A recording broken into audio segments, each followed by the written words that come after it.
George Memorial, there it is. A lot of people used to hang out on these lawns having lunches. Not anymore. It's all changed now. I don't even see the squirrels anymore. People used to feed the squirrels out of their hands. They're gone. Even the squirrels are gone. I kind of like George. He paid my salary for 30 years. It was a great job, great company.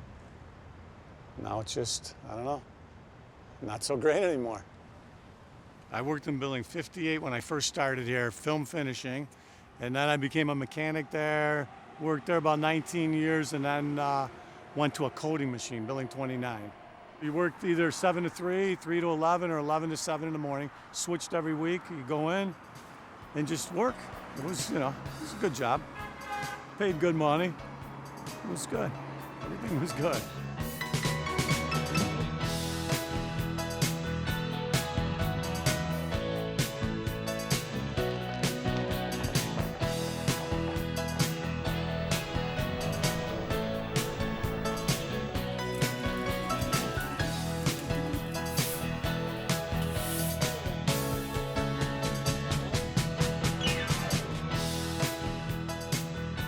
To me, it was easy.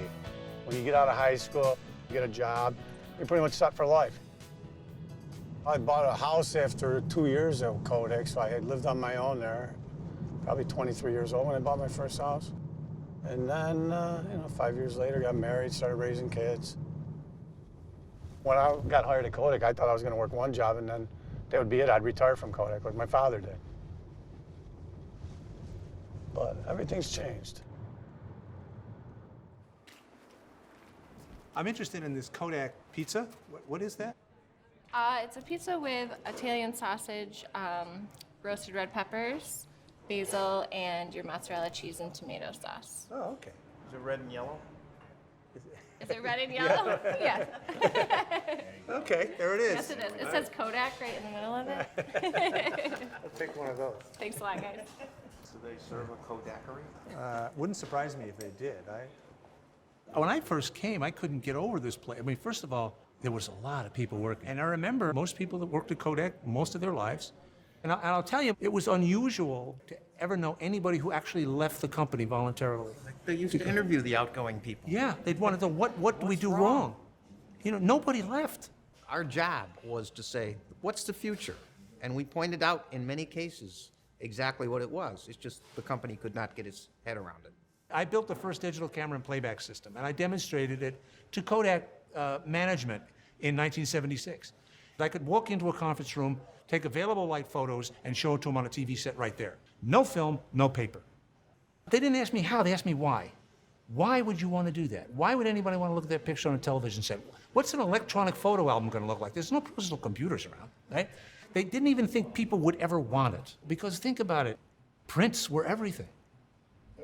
That's how you kept your memories, were prints. Digital changed everything. Digital changed how people, took pictures, how they used them, and what they did with them. And and how they appreciated them, how customers used them. That really changed in a way that was uncomfortable for Kodak. 100 years, what is important? Permanence, reliability, image quality, right? And all of a sudden now, imaging is not that at all. It's a casual conversation that you're sharing. It's a throwaway thing. It's an experience, right? That's a total redefinition of a fundamental thing that we used to do. And Kodak couldn't react because the profit was in the old way of thinking about it. I worked on pretty much every major consumer electronic product that people use today, other than the computer. I remember him. I vividly remember you coming home and saying, do you think it would work if we put a camera on phones? Do you think people would like that? Because Kodak was thinking about doing that. And even then I was like, I don't know if I'd want to pull out my phone and take a picture, but my God, who doesn't use that as their main camera now? And when you were on that MC3 project, it was the first iPod. It took pictures, it took video, and you played music on it. And you were working on it, and it launched, and they told you that they were gonna kill it before they even looked at the sales, and a year later, Apple launches the iPod. They were so close so many times. It was the short-term results versus the long-term growth.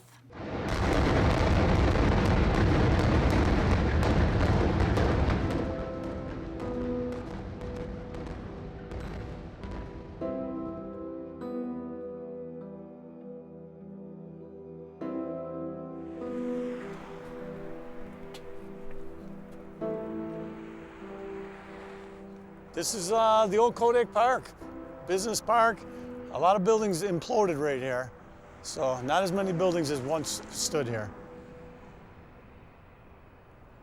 In a town like Rochester, which has lost its main productive base with the demise of Kodak, there is also the demise of these local service jobs. Construction jobs are gone. Retail jobs are declining. And everything else in the local economy is shrinking due to the demise of what used to be their main engine.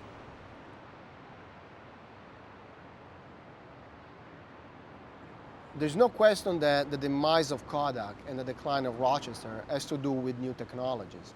Kodak was slow at embracing digital photography, and this new technology essentially disrupted its business success. There's also no question that the epicenter of the tech boom is San Francisco. The San Francisco labor market is one of the strongest right now in the US. San Francisco County has reached the top employment in its history.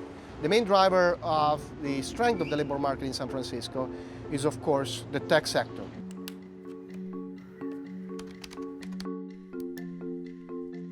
I've been shooting since I was about 6 years old. I moved here in 2009 with about 40 bucks, and I ended up working in Silicon Valley for several years. When Instagram came out, I was in tech. And for me personally, Instagram ended up being a little bit of a gateway for me back into photography. So I quit my job in April of 2013 with the hopes of being a photographer full-time. And I had a hunch that there was a market in Silicon Valley that no one had really looked at yet, that being branding and photography and tech.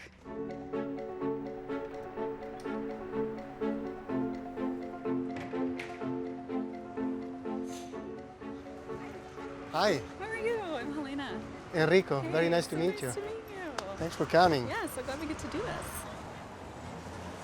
And what fraction of your clients is from the Valley or from, 99%. yeah, they're all from tech. Yeah. There's this whole new ecosystem that didn't even exist Yes. 2 years ago, which is wild. It's exciting and also kind of terrifying. And what's fascinating that it includes jobs that are very, very far from tech, like, you know, like an artist job like yours, or you know, the person who was serving us lunch in the restaurant, Jobs that didn't exist. including jobs that didn't exist. Yeah. Yeah. I think, I mean, it'll be really interesting to see what happens in the next 2 to 5 years, even the next year, to see what new jobs are created and what new jobs are lost. And I think as a person on the fringes, all I can do is just watch it like a hawk.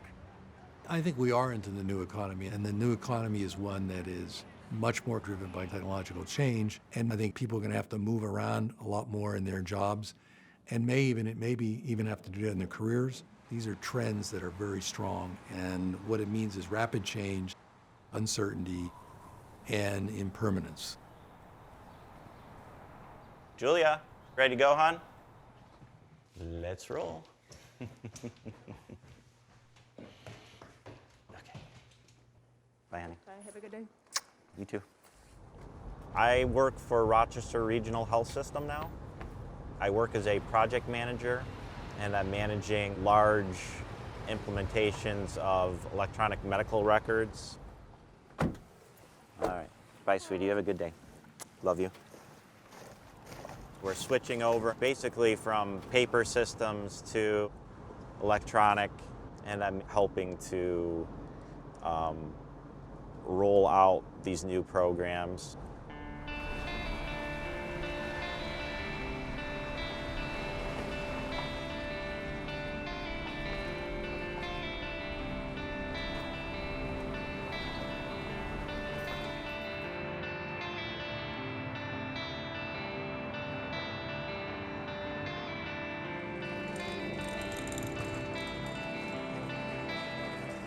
It's my life after Kodak. You're welcome. Very nice seeing you guys. Nice to see you too. As always. Terry assists the customers in pretty much anything they need. Terry is pretty much in perpetual motion. He has like the best work ethic ever. He's constantly moving. Anyone down there? Copy. 813. Are you coming in? Sometimes Terry is the difference between how comfortable your grandmother is if she's going in for bypass surgery, and if she's uneasy, when they see a face like Terry's and he's smiling and he's friendly, it puts them at ease as they go into what's a lot of times a difficult situation. Come join us. I'm much happier doing this job than Kodak, but you know, the money, it's a trade-off. You know, the money was better at Kodak, but this is a more rewarding job. It's a lot, you know, you're helping people. Feel good at the end of the day. Where to? I really care for people, you know, and I enjoy helping them. 5th floor. Now, do you want to pile all this into a wheelchair? I think employment's changed because people can't predict the stability of their career, let alone their job. I got you. It's my favorite Yankee fan. And it's what makes it frustrating for people because people actually like certainty and they'd rather have permanent jobs, especially over the age of 35, 40. They want a 9-to-5 job with benefits that they know is going to be there tomorrow. And that's not America today. That's America from the 1950s. It's been changing gradually and it's accelerated in the last 15 to 20 years. I think at the end of the day, this is such an exciting time for people. Like, the economy is changing so much, especially in this city. And if you are hungry to learn, and you're ready to work your butt off, and you're ready to play by no one's rule book but your own, I think you can just make it work. I work there too. That's a very optimistic view. I know. Here, you can sit down. I got you. Yeah, I don't think I'll ever get back the Kodak money, but I believe everything happens for a reason. Okay, we'll get you inside where it's warm. But it was good while it lasted. I'll say that. It was good.